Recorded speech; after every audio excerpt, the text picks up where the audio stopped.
It's me, Trisha. Hi, everyone, and thank you all for being watching all my videos. I really appreciate it, and whoever subscribe, I really appreciate it as well. So today, I'm feeling much comfortable, um, doing these videos. The first time, my heart was like jumping to my mouth, but it is getting better. My heart doesn't race that much anymore, but still race. So, anyways, um, I've been like dropping back on these videos because for some reason, I start procrastinating again, and I need to stop procrastinate because these videos are really important to me and probably motivating some people. And let's do a recap. So this is my fourth video, and the reason I'm doing these videos is to overcome my low self-confidence and see if I have the capability of becoming a motivator speaker. My other three videos, the first one was on the introduction, give you a brief description of what this journey is about, and the second one was on my first child that I adopted, and the third one is on my 3 other kids that I adopted in June 2020. So, and this one I'm gonna discuss my support system. So let's get started. So anyways, it is important to have support system, especially if you are a foster parent and end up into a situation like mine where I have 4 kids with really a lot of issues. It is really important to have your caseworker working with you and your guardian litem, your liaison, the judge. It is really important that everyone is working on one accord for the best interest of the kids. So I understand that a lot of foster parents are facing a lot of issues with some caseworker. Trust me, I know there are some caseworker out there, they just like, okay, I'm just doing my job. Because at one point I had this caseworker, and I said to the caseworker, hey, I think there's something wrong with this child, and I think this child needs to go to the doctor. The caseworker looked at me and said, well, I'm gonna call the doctor office and see if I can get back to you. 2 weeks after, she gonna call me in the middle of the day, 12 o'clock, saying that this child needs to go to the doctor immediately. This child was at daycare. I was in the middle of my engagement, doing stuff around the house and so on. And this caseworker gonna call me and saying that the child need to go to the doctor. And the reason this caseworker called me is because the teacher from the school called her and said they think there's something wrong with the child. Remember, it's 2 weeks after. She gonna reach out to me and say like, this child need to go to the doctor immediately. You know what I did? I stand my ground and I said to her, no, you're gonna take that child to the doctor yourself, because I told you 2 weeks ago that there's something wrong with this child and you ignore it. You say you was going to call the doctor. It's been 2 weeks and you haven't called the doctor, and now you're going to tell me I need to take this child to the doctor immediately? No. So I stand my ground. So listen, I know there are really some caseworkers that work against foster parents, work against adoptive parents. And, I thank God for my team. I don't consider the people on my case as just caseworker, judge, guardian litem, and liaison. I consider them as a team because they all was pulling in the same direction for the best interest of these kids. And it's really, really, really, I really, really, really appreciate it. So the most, other than my husband, my support system, my main support system was my caseworker and my guardian litem. I consider my guardian litem to be annoying in a good ways, and my caseworker to be like the type like, listen, I want this, and I want to get done now.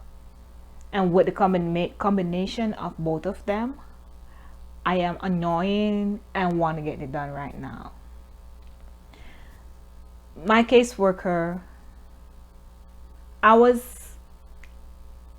caseworker give me the opportunity to discuss anything about these kids, no matter how bad it is.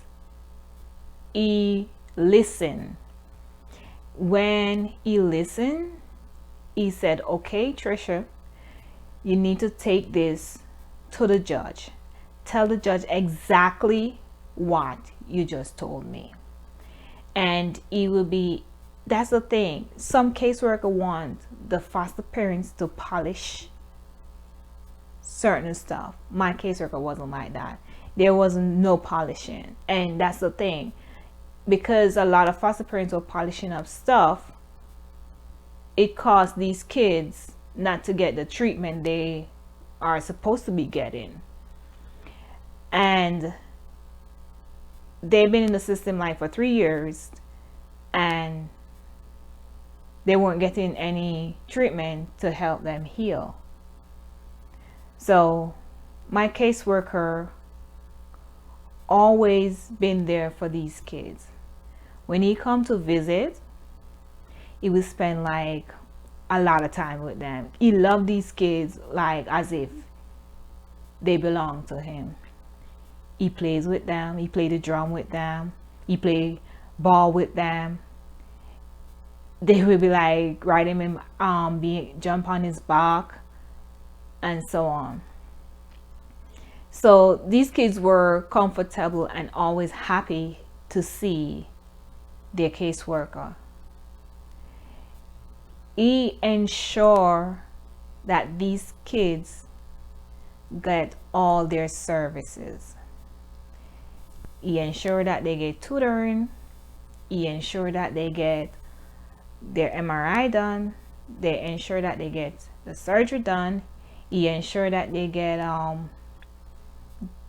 their physical therapy, their occupational therapy, their play therapy, and their speech therapy.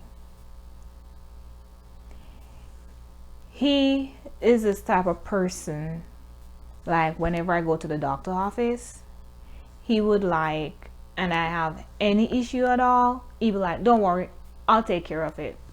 And he called them and like, I want to know why this foster mom not getting through. I already sent you all the documents.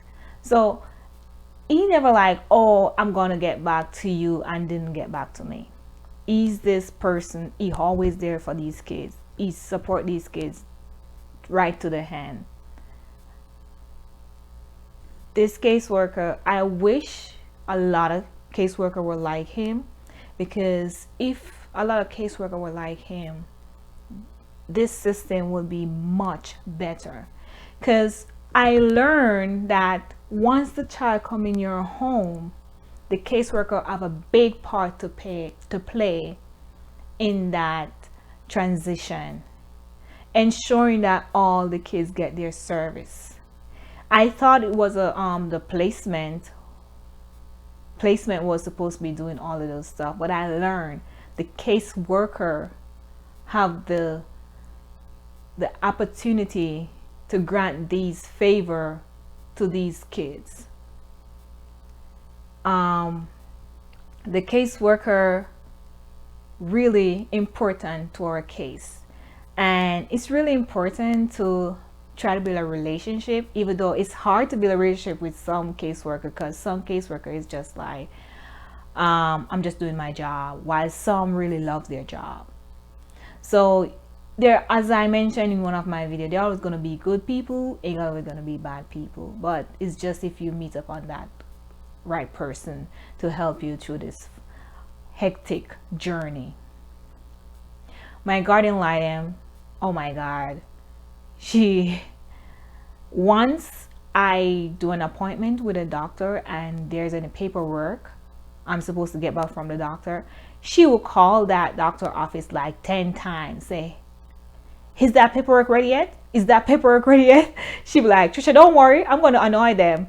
Yeah, and it is so awesome to have such a team, right? It's so awesome. When we send an email, we say, hi team, what's the update on this? Hey team, what's going on?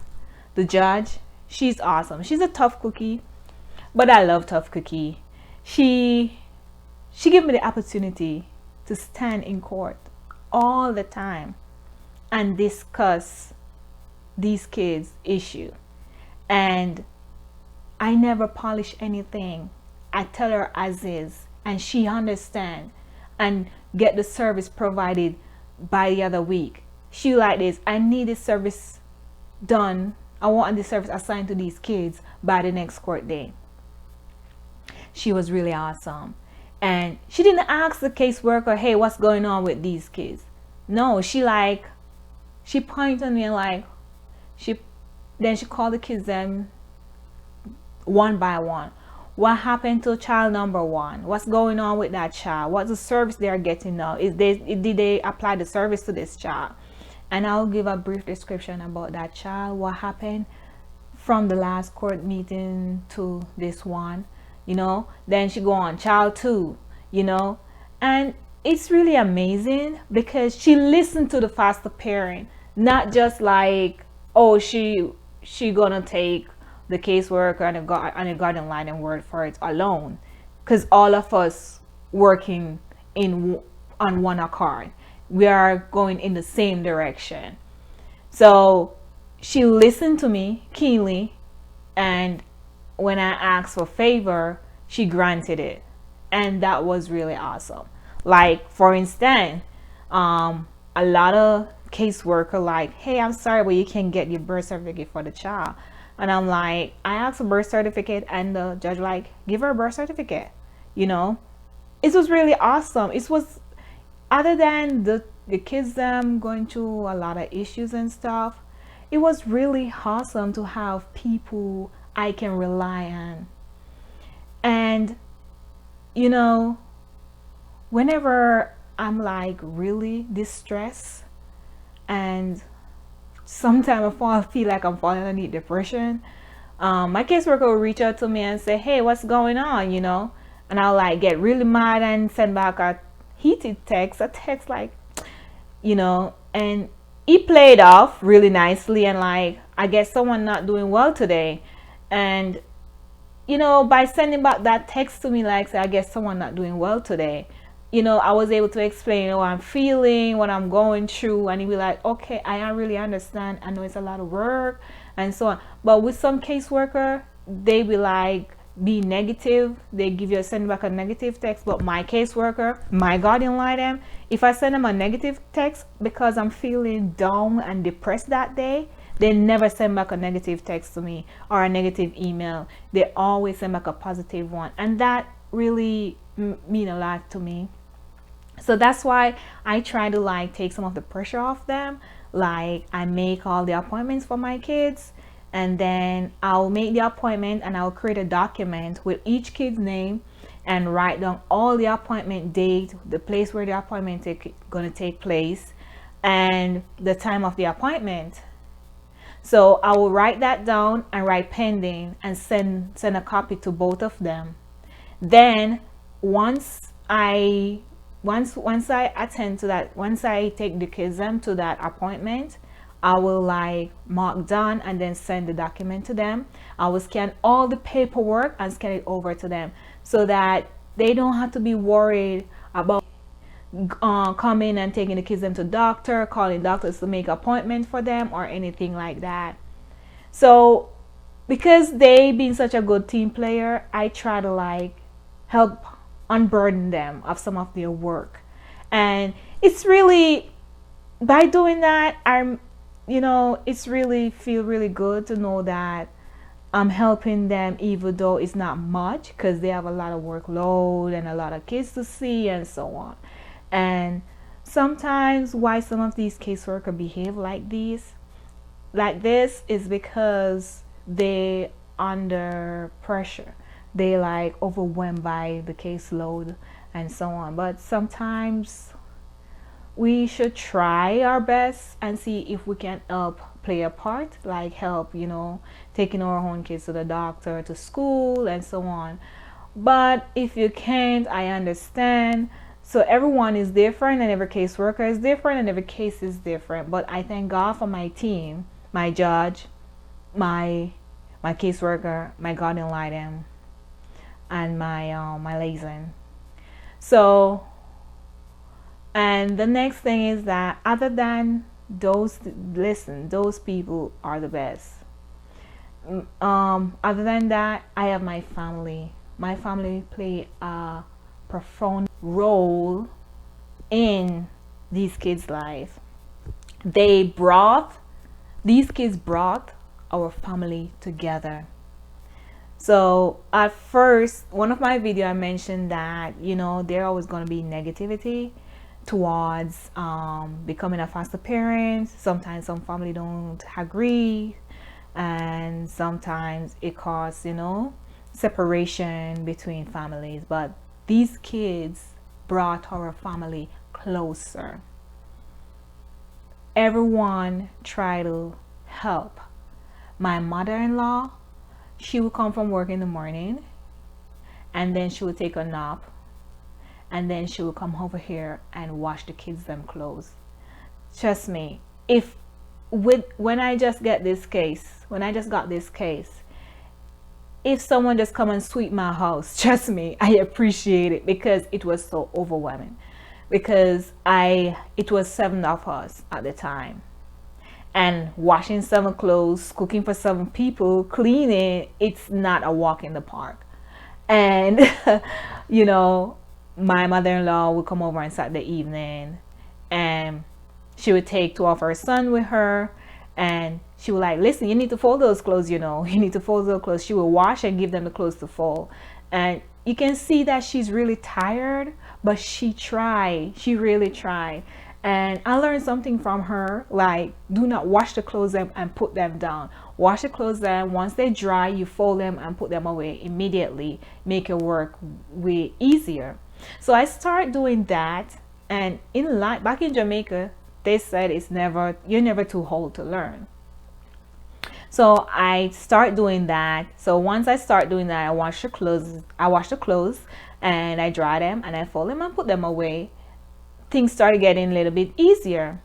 So because I know that she's really tired on Saturday, I tell her like, it's okay now, I get it, thank you for showing me. So that I really appreciate her to come and help us with the clothes, because my God, that was like a lot of clothes to wash. And my sister, oh my God, she is awesome. She will be coming from work and just stop by, and if she see one of the kids them dirty, or not really dirty, if she come here, once she come here and see one of the kids, and if they want to take a shower, I'm like, can you give this child a shower? She will like gladly take a shower, give the kids them a shower. She will like stop by for a minute and look at them, take them stuff. I really love my sister, but for some reason we were drift apart, and these kids brought my sister and I closer than ever. We're like magnet now. We talk a lot on the phone now. Before, we were distant, and these kids really brought us together. And I'm really happy. I'm really so happy, because I really love her, and I really miss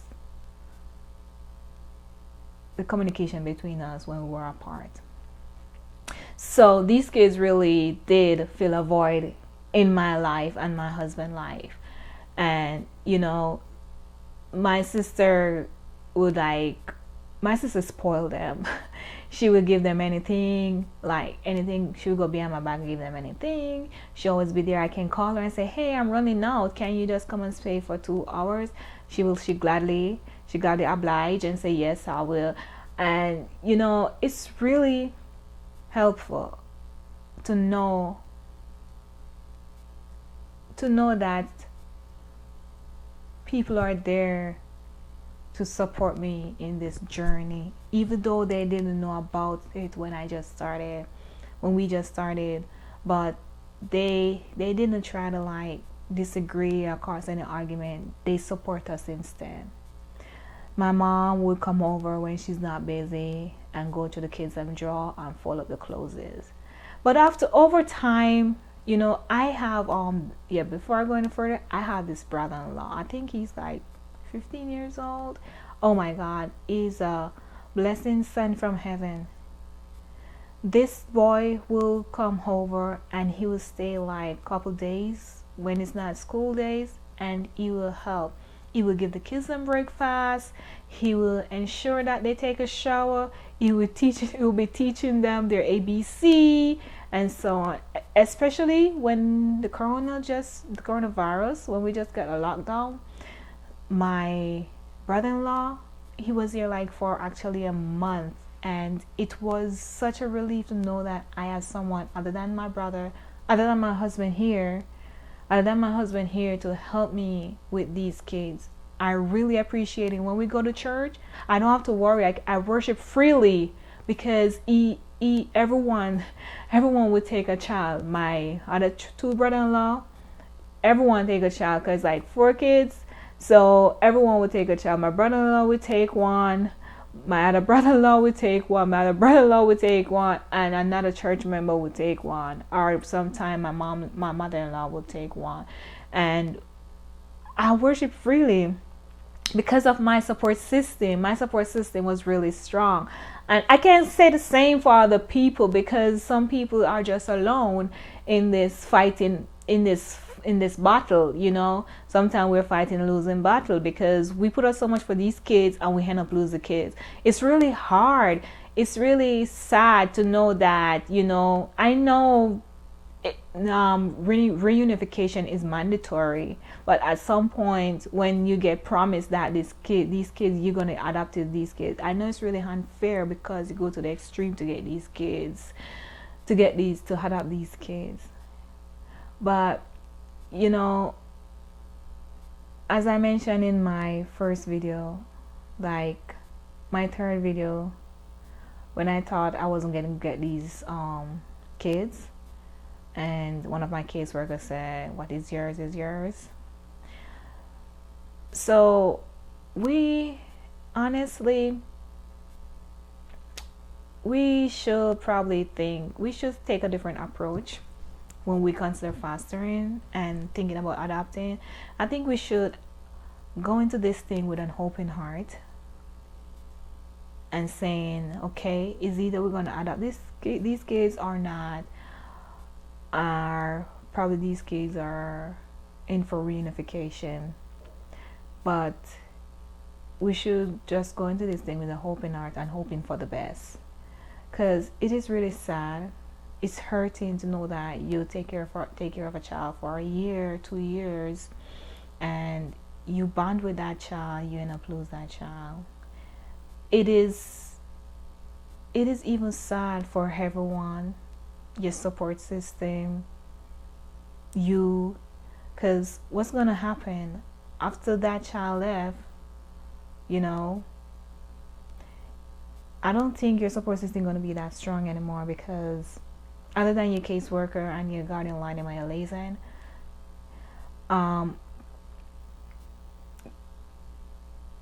I don't think that support system is going to be strong anymore, because they are broken as well.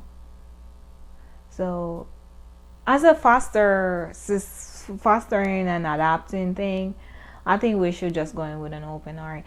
Well, I can only talk for myself right now because my case have been a bit easier when it come on to dealing with caseworker, guardian ad litem, placement. It is really, it was overall, I say, gratifying. I, if it was, even though the kids, even though it was really stressful with the kids, it was easier to know that you have someone to support you. And it is easier to communicate with those people effectively, fearing what to say about the child. I honestly believe that foster parents should get the opportunity to represent a child or their kids in court. Foster parents should get the opportunity to stand up in court and talk about these kids' issue without polishing it. Because if you keep polishing these kids' issue, it ain't gonna work out. These kids not gonna get better. So foster parents or adoptive parents should get the chance to be heard and not just seen, not just sit in the back of the courthouse. I think foster parents, because come on, the guardian ad litem only come visit that child probably once a month, the caseworker once a month, no matter how long the caseworker stay, but at the same time you're with the child 24/7. So you should get the opportunity to speak on this child's behalf and to be heard. It is really important. And people, listen, reach out to your caseworkers, talk with them, let them seek for services that these kids can get to help them. Reach out to them. These caseworkers can do better. I really believe that these caseworkers can do better. Look what my caseworker done for these kids. These kids got better because we work together as a team. We all work in one accord, on one accord. We all go in the same direction. We were working in the same direction. I had a case before where the caseworker and the guardian ad litem is working in two different directions. One is going for reunification, and one is working for TPR. Oh, that even possible? That's impossible. These are the cases I don't stick around with. When I see cases getting by like these, I give up on it because I know it's not going nowhere, because they're not working on one accord. Everyone is pulling in different direction. The judge pulling in one direction, the guardian ad litem pulling in one direction, and the caseworker pulling one direction. Those cases are chaos cases, confusion. And that's when the system fails the kids. When everyone is working into a different direction. But it's important to stay steadfast and stand your ground as a foster parent or adoptive parent. It's really, because I learned to stand my ground and stay steadfast. And I push myself to be heard at all times. So seek support system. Seek help from any other foster parent.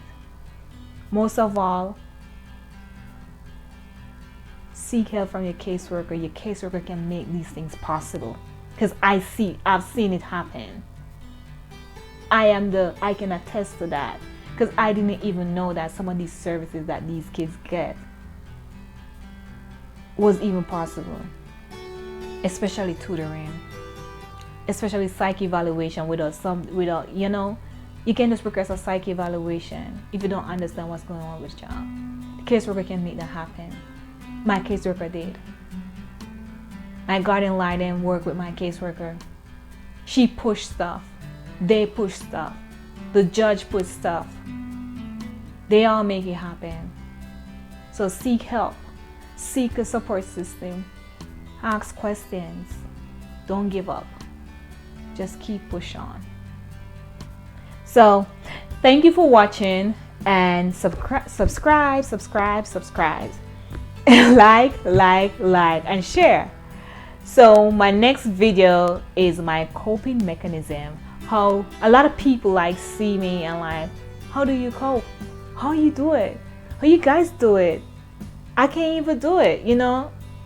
At one point the judge said, I don't know how you guys do it, but I couldn't do it, my daughter couldn't do it, and I guarantee this child by your parents couldn't do it. You know, they keep asking how we do it.